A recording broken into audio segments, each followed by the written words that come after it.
terroristic threat. You're facing up to 6 months in jail and or a $2,000 fine. We're going to do probable cause. You have the right to remain silent. Anything you say can or will be used against you. You have the right to have an attorney present. If you cannot afford one will. Right from the start, the charge is serious. Terroristic threat. The key here isn't just the words, but whether those words created real fear. That's what makes this different from just mouthing off. Question for you though. You think pointing your fingers like a gun should count the same as holding the real thing in court? Be appointed to you, sir. Yes, Judge. On August 1st, 2024, the officer was dispatched to a disturbance call, and upon arrival, the complainant and security staff stated that the defendant made threats to kill everyone, broke 2 hospital monitors, and was acting aggressive towards the medical staff. The complainant stated the medical staff became scared since the defendant stated, "I will kill you all." The complainant stated she was scared for her life since she did not know what the defendant would do next at that moment. That doesn't sound right because I didn't do that. I'll give you a lawyer and we can go through this with the lawyer. So did he direct it at a person? Is he directing at the entire world? What? The statement was only made that "I will kill you all."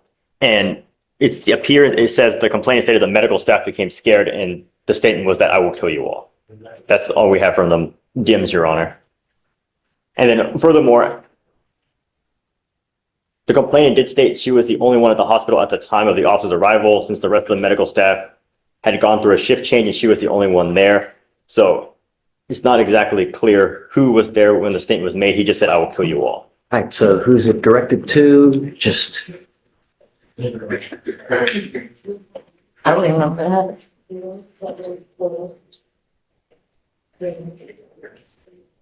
The DMs does state that the defendant started to act aggressive towards the medical staff. And So I think that's why she was scared, right? it appears that because the follow-on saying the defendant was, the complainant said she was scared and the medical staff was scared since he stated, "I will kill you all." So it appears that it was directed towards the medical staff as he was acting aggressive towards the medical staff. It appears. Because there's just two distinct, Hunch. there's 2 distinct sentences, Your Honor, where he acted aggressive towards the medical staff. And That's the moment the judge hits the brakes. No probable cause means the case stalls before trial. But notice the warning sometimes judges drop the hammer legally, and sometimes they drop a life lesson instead. Would you walk away relieved here, or terrified the judge just gave you your last free pass? the complainant stated the medical staff became scared since the defendant stated, "I will kill you all." I thought I already did time for that too. Mr. Mickish, I'm going to find that there's no probable cause to go forward with your case, but you need to be careful. Yeah. Scaring people can kind of hurt them. You know what I mean? Your Honor, I don't. Look, don't. Mr. Mickish, patience goes a long way. Yeah. You know, when you get upset and when you lose control, that's why we have so many people in jail, because they lose control, they do whatever they want to do, and they don't think, if I do this, what's going to happen? If I say this, what's going to happen? More of no tolerance you don't get. Your device has been dead. So Judge, I don't think it was low and then it went dead for, I think, a couple of days, but he didn't receive, well, I understand that, Judge, but he didn't receive, I guess the device supposed to send something. You know when you're supposed to charge the device. You know. I think it gives you a notice or something that is dying out.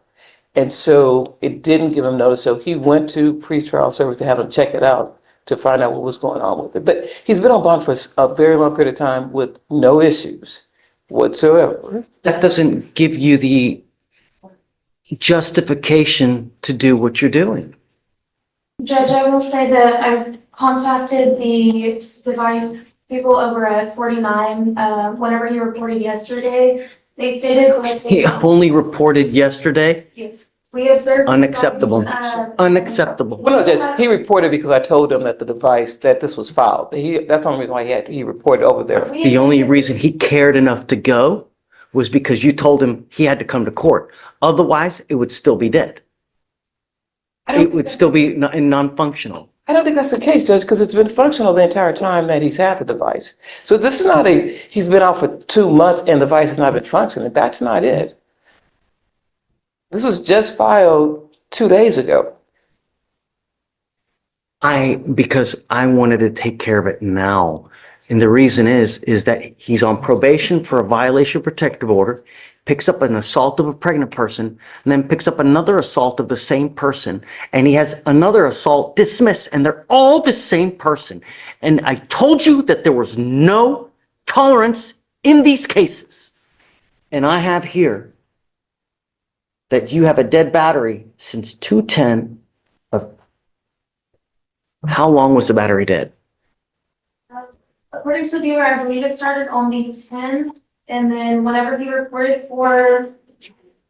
Yes, Judge, that's what I'm saying. Reported for inspection, we found no issues with the device itself or the charger. Revoking your bond. You go to jail. I'm sorry. Bond conditions, bond conditions. There's no justification, right? Three open cases. I've repeatedly told you, no tolerance, and you're just doing whatever you want to do. You're not charging it. Goes dead. So does the bond. Judge, it went dead on the 10th, and he immediately went in to go have it checked out because he didn't know. No, he didn't. 2 days later, because you said you got to come to court, it's probably a good idea for you to go get it checked out. That's not how it happened, Judge. Tell me. When I got the email, I said, hey, there's an issue possibly with your device. He said, I got no notification whatsoever that it was dead, so I will go down there and check it out to see what's going on. I didn't tell him about a court date because I didn't know about the court date at the time. I got the motion first. Then your letter came after the fact. So he went on his own to have it checked out. So if you look at the records, I mean, he's been out for a while, and this just happened. 2 days, that's it, Judge. They tell you that you're supposed to charge this thing on a daily basis. They tell you that you need to put it by the charger every day for a specific amount of time. And if you don't, the battery goes dead. So you know what you're supposed to do. I understand that, Judge, but also if the court remembers that he is also keeping a newborn baby, so maybe he put it in. That's And he was tired. I mean, I don't know. it's been dead for 2 days. It's only been there for 1 day, I believe, Judge, because he went on the 11th, I believe. Today's the 14th. No, she said yesterday he went. Today's the 14th. That's the Today's 13th. 14th, I'm sorry, that was the 12th. I don't know why I thought it was the 13th. So when did he go? The 12th. No, the battery goes dead on the 12th. When did he go to pretrial? He went to pretrial on the 12th, Judge. His battery went dead on the 10th. Oh, I'm sorry. Okay, battery goes dead on the 10th. Goes to pretrial on the 12th. So he's without a device 2 days. I'm sorry. Goes with you. Just not getting it. I don't know what to tell you, Ms. Jewett, right? There's just no justification. I have 4 kids. It'll take me 2 minutes to put them in front of an iPad for me to go do what I need to do to go wash the dishes, to go take the dog out, to change the litter. Well, I understand, Judge, but I mean, There's no excuse. You've got 3 open, very serious cases. And I told him at the outset when he picked up the last violation of protective order, there's no talk. I mean, you must comply strictly. And he's just not doing it. just gonna just reset it for reconsideration on this bond, maybe 2 weeks. Here's the bigger picture. The judge is frustrated. Multiple assaults, broken probation, and now a dead ankle monitor excuse. This isn't just about one slip-up. It's a pattern. What do you think's hold repeat offenders? Get stricter treatment, or is the system already too unforgiving? So here's the deal. You were right. These cases are ripe. They're old. And it's time to do something with them because the thing is, and what I've experienced is that when we take too long with cases, something invariably happens. Cases should only last so long because certain people need certain things. And when they're not getting it, they tend to fall in familiar habits. So these are too ripe. Let me see how old these are. And if you remember, this case was actually transferred over to the Iridi? yes. Right. Now I'm gonna keep it now, just because it's, yeah, just too much drama. So the violation case is 256 days old. The new violation case is 136 days old. Is discovery complete in both cases, please? Yes, one confirm. Sorry, his last name. Newest case is discovery Is that complete. correct? Yes, and Judge, if you remember, you may not remember, but this is the case where the wife is saying that what occurred is not really what occurred. Remember, this is the toxic case. And Judge, either way, discovery is complete on the case. Do you have an offer on these cases? On the most recent VPO, there is not, let me see if, Yeah, Can you please put an offer so we can, I'll let DVD know that you're requesting that they put an offer on. please? Yes, Judge. And is there an offer on the felony case? Felony case, Your Honor, let me see. There is not, Your Honor. Because the problem, Judge, is they were supposed to be working on the fact that the wife came to court and told the prosecutor she's not participating. So they were going to reeval. That was 2 months ago. If I may, they did offer him a 2-year deferred upstairs. Oh, they did? There, yes, Judge, it's just in the notes, not in the actual, they're having a conversation about going back and forth with the defense attorney on that case. Okay. To see what they want to do. So you're set up there 228, okay? You want, we can set the day after if you'd like. That's fine. Okay, and then what I would suggest is when we come back, it's, play your trial time. So we can just put these babies to bed once and for all. And perhaps the felony court will, you guys can make a global resolution. I don't know, but it's,